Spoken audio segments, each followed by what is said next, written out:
A maior história de sucesso na exploração espacial tem um nome, e não é James Webb, pois as duas sondas Voyager estão viajando pelas vastidões do espaço há 47 anos, proporcionando-nos novos conhecimentos sobre mundos cósmicos desconhecidos como os postos avançados mais distantes da humanidade.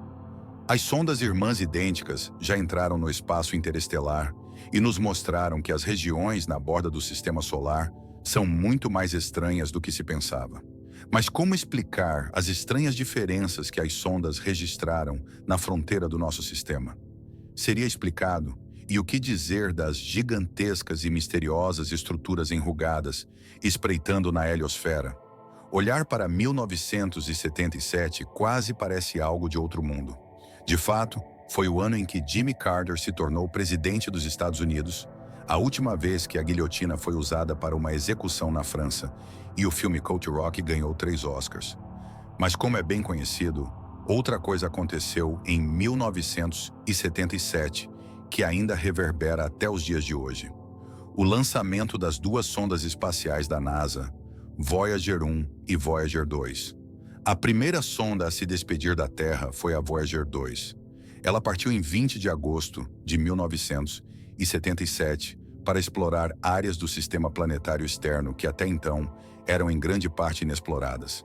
A Voyager 1 a seguiu 16 dias depois, em uma trajetória diferente, mas na época ninguém poderia imaginar que este seria o ponto de partida para a missão mais longa da história da exploração espacial moderna. No início do programa, não estava previsto que a Voyager 1 e a Voyager 2 alcançariam um dia a incrível distância de 24,63 bilhões e 20,59 bilhões de quilômetros, respectivamente, em relação ao Sol, pois, como já mencionado, as sondas haviam. Na verdade, a missão inicialmente tinha como objetivo apenas obter novos insights sobre os planetas exteriores do Sistema Solar. E, de fato, a Endeavour nem estava sob uma estrela de sorte no início, pois a comunicação com a Voyager 2 causou problemas desde o começo. Felizmente, no entanto, os especialistas da NASA conseguiram resolver rapidamente as complicações e pavimentar o caminho para a missão histórica que partiria rumo a mundos desconhecidos.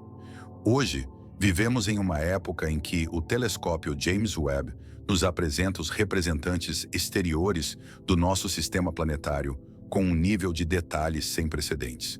Mas, há quase 50 anos, a situação era completamente diferente. Quando as Voyagers 1 e 2 foram lançadas ao espaço, nosso conhecimento sobre os mundos planetários distantes era no mínimo limitado. Assim, os primeiros itens na lista de pesquisa diziam respeito aos sistemas de Júpiter e Saturno, e logo os especialistas terrestres foram enriquecidos com medições extensas e inúmeras imagens.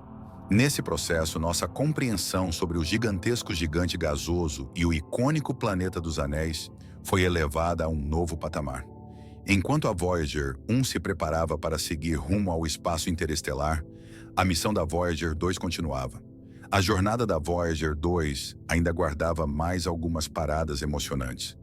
Uma manobra corretiva na primavera de 1980 e colocou a sonda a caminho de Urano, que foi alcançado em 24 de janeiro de 1986. Para deixar claro, a essa altura, a Voyager 2 já havia superado sua vida útil prevista em mais do que o dobro. No entanto, como a espaçonave aparentemente não se importava muito com previsões terrenas, não apenas fez uma observação detalhada de Urano, mas também descobriu 10 luas até então desconhecidas desse distante gigante gelado. O próximo destino seria Netuno, que naquela época estava planejado para ser o capítulo final da missão de pesquisa. Não havia planos para sobrevoar outros corpos celestes, e é por isso que as mais de 9.000 fotos tiradas pela Voyager 2 do planeta mais externo do Sistema Solar foram consideradas uma espécie de despedida pictórica. Porém, além de tirar fotos meticulosamente, a sonda adicionou 9 satélites desconhecidos aos mapas estelares. Tritão, a maior lua de Netuno, e já conhecida naquela época, foi examinada em detalhes. No decorrer dessa missão, a Voyager 2 revelou que o diâmetro do satélite não é de 5.000 quilômetros, como se supunha anteriormente, mas apenas de 2.760 quilômetros.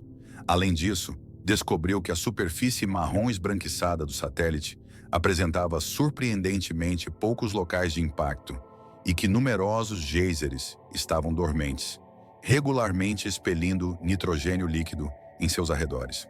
Chegada no espaço interestelar, para alcançar o próximo marco do programa Voyager, a chegada ao espaço interestelar, precisamos voltar um pouco no tempo até o ano de 2012. Isso não é surpreendente, já que essa região distante, onde o poderoso braço do Sol não consegue mais alcançar, não está exatamente ao virar da esquina. Esse distante reino cósmico está preenchido com o meio interestelar, cujos componentes mais importantes incluem poeira e gás atômico e molecular ionizado. E, embora esses componentes juntos formem a matéria interestelar, o meio interestelar é completado pelo campo magnético galáctico e pela radiação eletromagnética. A Voyager 1 ultrapassou o limite do Sistema Solar em 2012. Sua sonda irmã a seguiu em novembro de 2018. E assim como fizeram na nossa porta planetária, as espaçonaves estão realizando medições sem precedentes aqui. No entanto, como as sondas não estão viajando na mesma região, os especialistas tiveram a emocionante oportunidade de estudar o meio interestelar em dois locais diferentes e compará-los. Consequentemente, uma tarefa importante da Voyager 2 é verificar os dados coletados por sua sonda gêmea, buscando semelhanças e diferenças. E, de fato, muitas informações da Voyager 1 foram confirmadas dessa maneira, como, por exemplo, a densidade de partículas no espaço interestelar. No entanto, as coisas ficam ainda mais interessantes, sem mencionar confusas, quando observamos as maneiras pelas quais as medições das sondas diferem dramaticamente. O que a Voyager 1 e a Voyager 2 descobriram na borda do Sistema Solar, para entender adequadamente as descobertas das sondas Voyager, primeiro precisamos compreender como as fronteiras do Sistema Solar são estruturadas. Basicamente, existe uma rede dinâmica de linhas de campo magnético ao redor do Sol, invisível a olho nu. Essas linhas servem como caminhos ao longo dos quais partículas eletricamente carregadas são lançadas no espaço, o chamado vento solar. E embora o vento solar se espalhe por todo o Sistema Solar, ele eventualmente encontra o meio interestelar.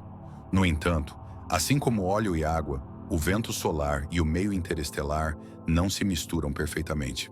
Como resultado, o vento solar forma uma bolha no meio interestelar, conhecida como heliosfera. Graças aos dados das sondas Voyager, sabemos que essa bolha se estende por cerca de 18 bilhões de quilômetros a partir do Sol. No limite mais externo dessa região, encontramos a heliopausa, onde finalmente começa o espaço interestelar. Antes de a Voyager 1 atravessar essa fronteira do Sistema Solar, quase nada era conhecido sobre essa área. No entanto, as descobertas enviadas pela sonda para a Terra deixaram os pesquisadores em um estado de surpresa e confusão, pois muitas das previsões científicas estavam simplesmente erradas.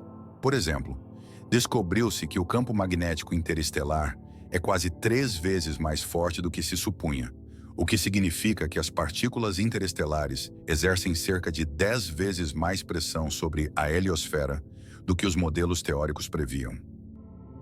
Embora os dados da Voyager 1 tenham sido revolucionários e inéditos, eles vieram acompanhados de uma grande limitação: estavam incompletos. Isso porque o instrumento para medir a temperatura do plasma estava defeituoso desde os anos 1980. No entanto, como o equipamento equivalente a bordo da Voyager 2 ainda estava em funcionamento, os pesquisadores ficaram ainda mais ansiosos para analisar seus dados. Que informações a sonda coletaria à medida que se aproximasse da heliopausa? E hoje sabemos que o plasma ao redor da sonda aumentou sua densidade enquanto, ao mesmo tempo, desacelerou e se aqueceu. Além da heliopausa, o meio interestelar atinge temperaturas de quase 30 mil graus Celsius, o que é significativamente mais quente do que os cientistas previam. No entanto, como o plasma possui uma inconsistência extremamente difusa e rarefeita, as temperaturas ao redor das sondas espaciais são surpreendentemente baixas. Além disso, a Voyager 2 descobriu que o plasma atravessa o espaço interestelar em direção à heliopausa e também na direção oposta. Quando a Voyager 1 cruzou a heliopausa, ela encontrou extensões compactas de partículas interestelares. Mas, curiosamente, sua sonda irmã se deparou com um tipo de fluxo de partículas que se estende por mais de 150 milhões de quilômetros dentro da heliopausa. Não menos estranho é o fato de que a Voyager 1, cerca de 1,3 bilhões de quilômetros antes da heliopausa, entrou em uma região na qual o vento solar desacelerou de forma perceptível. No entanto, essas diferenças estranhas refletem apenas uma fração dos mistérios que ainda precisam ser resolvidos no futuro sobre as regiões limítrofes do Sistema Solar. Por exemplo, ainda nem sabemos exatamente o que... A forma que a heliopausa possui é intrigante, mas pelo menos agora sabemos que ela é surpreendentemente enrugada. A estrutura enigmática da heliopausa foi revelada após pesquisadores da Universidade de Princeton registrarem um imenso aumento na pressão do vento solar de quase 50% em poucos meses. Eles usaram esses dados para reconstruir a forma da heliosfera e da heliopausa, com o resultado surpreendente de que a heliopausa apresenta dobras gigantescas que se estendem por dezenas de unidades astronômicas no espaço. Para recapitular, uma unidade astronômica, o A, corresponde à distância média entre o Sol e a Terra, cerca de 150 milhões de quilômetros. Portanto, estamos falando de dobras que têm vários bilhões de quilômetros de extensão. Nenhuma quantidade de Botox resolveria esse problema, mas talvez as informações que os especialistas conseguiram reunir sobre a origem dessas estruturas enrugadas possam nos ajudar. Essas dobras resultam, em detalhe, das partículas de alta energia que retornam em ondas da heliopausa e colidem com o plasma solar. Consequentemente, enriquecemos nosso conhecimento ao compreender que a heliosfera não é uma entidade estática e imutável, mas sim uma estrutura dinâmica que constantemente se infla, mergulha e se desdobra novamente. De fato, as dobras cósmicas estão até mesmo perseguindo as sondas Voyager, pois assim que o plasma solar suaviza novamente as estruturas dessas dobras, elas continuam a se expandir, apesar da idade avançada das sondas. A Voyager 1 e a Voyager 2 serão poupadas dessas dobras em seu trajeto, porque estão simplesmente voando rápido demais para serem capturadas por elas e, assim, transportadas de volta para dentro da heliosfera em expansão. No entanto, essa perseguição significa que a distância das sondas até a heliosfera não está aumentando tão rapidamente quanto se poderia imaginar inicialmente. E ficaríamos felizes se a distância entre o seu dedo e o botão de inscrever-se diminuísse muito mais rápido do que você esperava. Sinta-se à vontade para clicar no curtir e se inscrever, assim você nunca perderá um novo vídeo nosso. Nos vemos em breve.